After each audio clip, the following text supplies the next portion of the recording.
Nos quedan 5 minutos para terminar el programa, que hay que repartirse entre todos con esa vocación que yo decía, Donald Trump en Estados Unidos, pero aproximémonos aquí.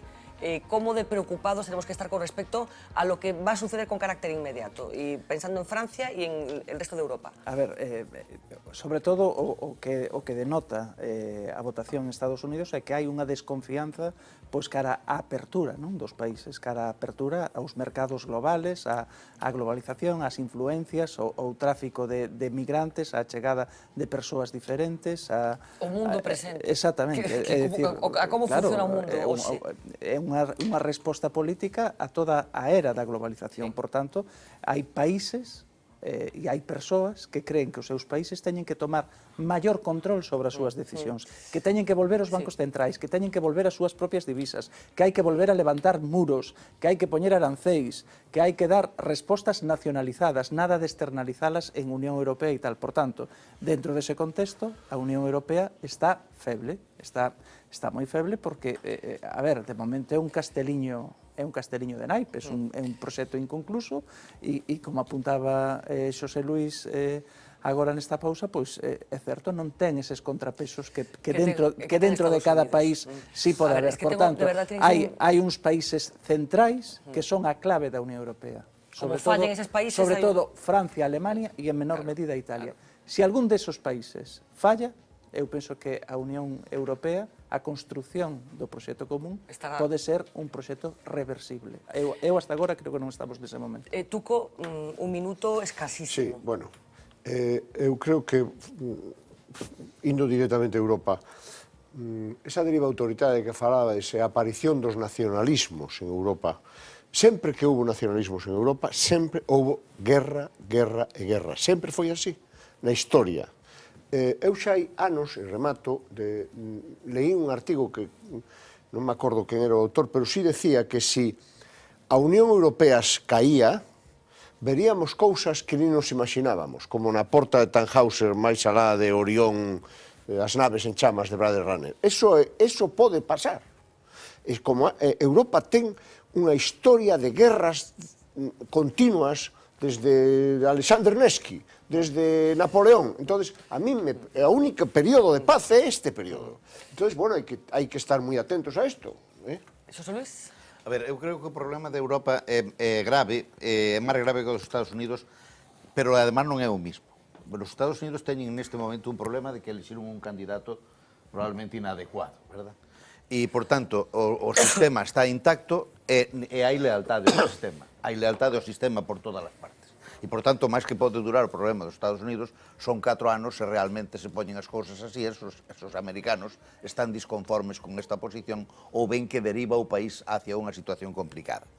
Pero o sistema americano está cheo desos xa mencionados pesos e contrapesos e, por tanto, conterán a este, non dentro das políticas anteriores. No, ahora acaban de votar unha dereita económica, ultraliberal, etcétera, que son republicanos. Bien, eso vai suceder, pero eso non é un conflicto do país, nin do mundo, nin de nada. É simplemente que en vez de demócratas, elixiron republicanos. E hubiera pasado o mismo con Sarah Palin ou con Reagan, con Bush se volvera, ¿no? E, por tanto... Yo non quero. Bueno, pero estuvo a punto de presentarse o terceiro. En cambio, o problema de Europa eu creo que é un problema distinto porque o modelo constitucional europeo é floxísimo, non existen os pesos e contrapesos, e en Europa o que se está cuestionando, ademais do sistema, ou sea, ademais dos candidatos, é que nós estamos cuestionando o sistema.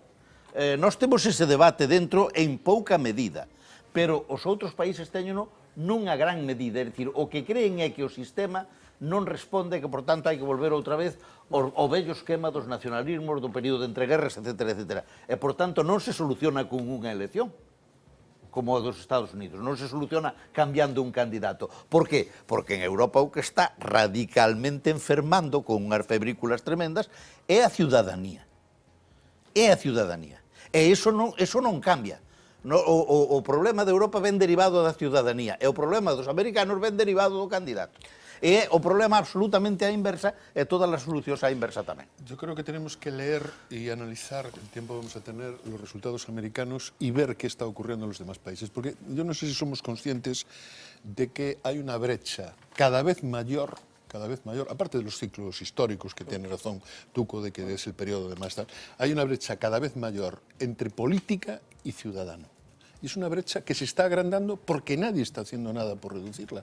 Y en Estados Unidos ha tenido ya su primer reflejo, en Europa está empezando a tener algunos reflejillos y puede darse el caso así. Los ciudadanos estamos cada vez más alejados de los centros de decisión y estamos tenemos más rabia y más indignación con lo que esos centros de decisión hacen. Y se traduce naturalmente en el voto. Un minuto, Manuel. Sí, yo estoy de acuerdo en que el ciudadano percibe que las cosas se deciden en un nivel que no controla. Y que le perjudican. Y hay una posición de izquierdas frente a eso, ¿no? Frente a lo que impone la Troika, en fin, el Banco Central Europeo, etc. Pero también hay una posición que en este momento me parece que es predominante en muchos países de ultraderecha. Entonces, ¿qué les une? Únicamente la lucha contra la Unión Europea. En eso están de acuerdo. Y hay un movimiento común de ultraderecha en Europa pero en cuanto eso se resquebraje, lo que va a pasar a primer plano son los enfrentamientos entre las naciones. Eso bueno, pues a ver qué sucede claro. En este tiempo. ¿Por qué es gente de ultraderecha? No es...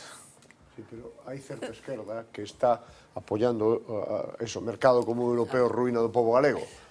O sea, eso é unha barbaridade absoluta. Bueno, pendientes de Europa y preocupados por Europa. Lo tenemos que dejar aquí, señores. Muchísimas gracias por acompañarnos en esta noche de análisis desde Galicia hasta Estados Unidos, pasando por Europa. Nosotros regresamos el próximo lunes a partir de las 10, como siempre. Sean felices.